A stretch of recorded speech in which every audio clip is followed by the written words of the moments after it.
Welcome to The Forgotten, Season 2, Episode 5. I seem to have bought a movie company tonight.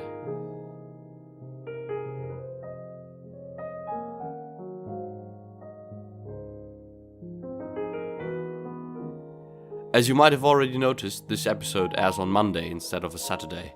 As a result of my weekend commute of 550 kilometers, I consider any time I have with my girlfriend extremely precious, and it does relieve a lot of stress to just move the episode to Monday, especially because I have suffered a cold last week. This, while of course not really a drama, left my voice seriously impaired and prevented me from recording in timely and understandable fashion. So Monday is going to be the new date for any further release. Furthermore, I can announce that The Forgotten episodes will finally release next week. So if you are looking forward to a short history of the Cretan War, you don't have to wait much longer. But for now, we have to leave the Mediterranean, cross the Atlantic, and look on the major industrial, trading and finance center, where Joseph P. Kennedy Sr. works at an investment company called Hayden Stone. On July 10th, 1921, his family, living in Brookline, grew to 7, with Eunice Kennedy being born that day. In winter 1922 to 1923, however, we have the first year that Joe goes on vacation alone. Apparently being Rose's idea, separate vacations would be the modus operandi for half a lifetime, and Joe would spend almost all his vacations separated from his family. While they visited, family-friendly places, Joe almost always went to the same spot. For example, while Rose went to California with her sister, Joe went to his favorite resort in Palm Beach, mostly for playing golf and relaxing, as well as forging new business contracts. And this was where he was going to go every year from now on. The kids, you ask? Well, they stayed at home, under the watchful eye of the many maids and governants in the Kennedy household, a fact that young JFK particularly did not seem to like too much. However, the family life in the Kennedy household seemed to have been harmonious. Joe and Jack delivered acceptable to good grades, all children were mostly healthy, but one of them was different. Rosemary seriously struggled in school. She learned how to write way later than all her friends, was extremely shy, and did not seem to grasp concepts her peers understood easily. The cause of this is debated, but I've read several times that the unavailability of a doctor made the midwife order Rose to keep her legs closed for almost 2 hours during birth. This, as you might imagine, kept the child in the birth channel and resulted in little Rosemary not getting enough oxygen, which might have been the source for her many problems. Joe, being a loving father, was again heartbroken about his daughter's inability to catch up with her contemporaries. He tried everything, special tutorage, private teaching, but nothing really helped. We will see how his relationship to his daughter will shape his later life and almost make him go insane with grief. The winter of 1922 to 1923 was not only special because of the first real separate vacation, but in November 1922, Galen Stone, one of Kennedy's 2 bosses, and most certainly his best mentor, announced that he would be retiring. Kennedy, finally wanting to grasp the opportunity to run his own business, left the company in early 1923. He immediately set up his own investment company. His first endeavor was Columbia Advertising, a company that was based on making curtains with advertising on them for theaters and cinemas. One of his few business failures, the company lasted for less than a year, from early 1924 to May 1925. Then, his first real deal struck in April 1924. I do suppose you know the company Hertz, the car rental company. Well, the Yellow Cab Company, its predecessor, actually had a bunch of problems with some short sellers working together to ruin the company's stock price, a gap into which Joe Kennedy, as it was wanted by John D. Hertz, the head of the company, willingly plunged. He used a lot of money to stabilize the share price, and it actually increased over the course of 1924 to 1925.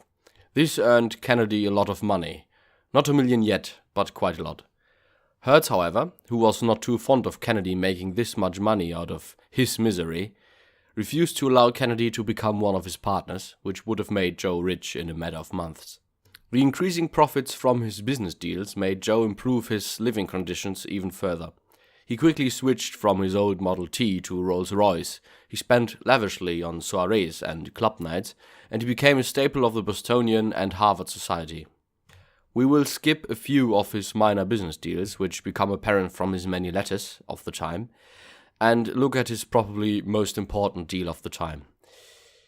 In 1919, as you might remember, he invested in and helped funding the Robertson Coal Company for movie distribution. While he had pretty much left company business run itself, it did not run too well. Some historians argue that Kennedy pretty much left the company to die so he could incorporate it more easily later, but it is hard to believe that Kennedy had planned that far into the future in 1919, especially because his letters do not support that claim. Be that as it may, the company was a financial disaster. Instead of a more reasonable approach to his finances, Patrick Powers, the financial manager, believed ever more expensive productions and distributions to be the key to success, and that one blow would deliver the company of its financial troubles. The company, which had renamed itself into Film Booking Offices of America, FBO, was more than easy to take over then. Joe brought his own finances in order, actually paying back most of his loans, another nice little addition to his allegations of bootlegging, as well as saving shares of all the companies he owned in the vaults of the still family-owned Columbia Trust. This new business, however, meant he had to move his office to New York City. While he had been visiting the city time and again, where he had actually become witness to the Wall Street bombing of 1920, this was the first permanent move. So he left his family behind and went to the Big Apple, leaving his wife a letter with the words, "I'm getting ready to go now, and when you get this, I will be on my way. But I will be coming back, so please don't be too lonesome and have a great time. I just love you more than anything in the world, and I always wonder whether I ever do half enough for you to show you how much I appreciate you."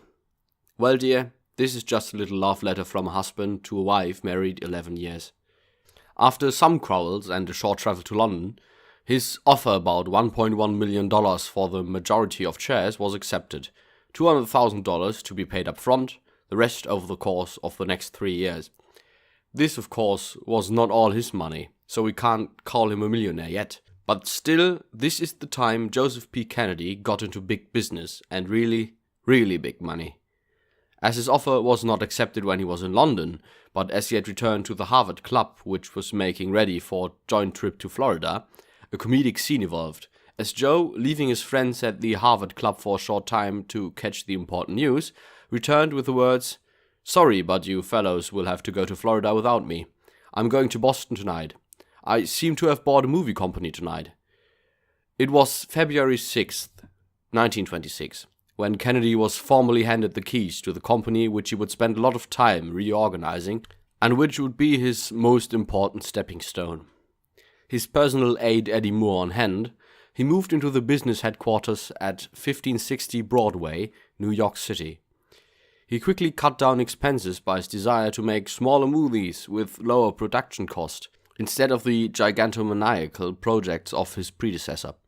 As the movies were shot in Hollywood, where else, and the headquarters were in New York, with the same or similar situation for all the other great movie companies, communications and control were bound to be fragile. So Joe did not have immediate control over his entire business and its cash cow, the movie production. But again, his financial genius showed immediately. While all the other movie companies were dependent on a multitude of external investors, he quickly organized a new company, the Cinema Credits Corporation, which aggregated all his movie investors and made it easier to negotiate favorable rates and conditions for his bargains. He cut down on the overpayment of his staff, which was and is a widely known disease throughout the movie business, as well as marketing. He had a terrific advantage there, an advantage that will shed new light onto his character. He was not a Jew.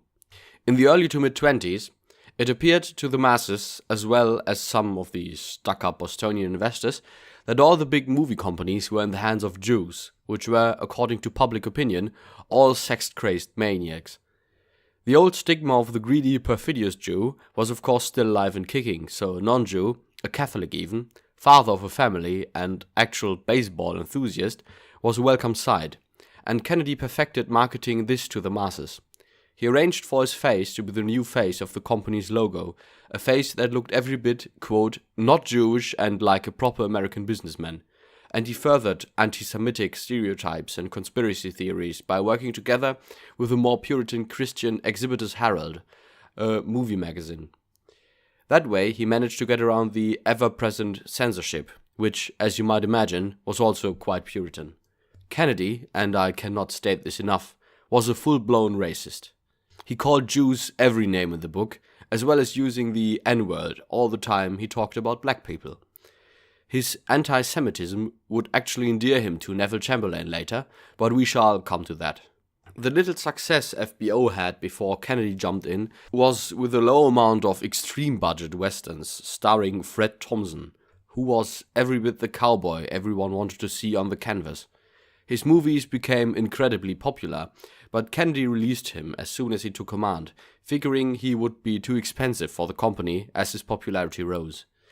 His new American Films for Americans policy, however, as already mentioned supported by his persona of the white non-Jewish knight, greatly increased the company's success. According to the Boston Globe, Kennedy planned his movies to undergo an elimination of the sex problem and impress through their sheer incorporation of American values. I will end today's episode a little earlier, so not to spoil the next big episode, Mr. Kennedy Goes Hollywood, which will be quite a bit longer than the usual episodes. I hope you are looking forward to the next big jump in Kennedy's history, a story of success and failure, a maniacal director, and an affair with a movie star. Be sure to tune in next Monday, and feel free to like, subscribe, rate, and comment as you like. I wish you a good day, or a good night. See you next time.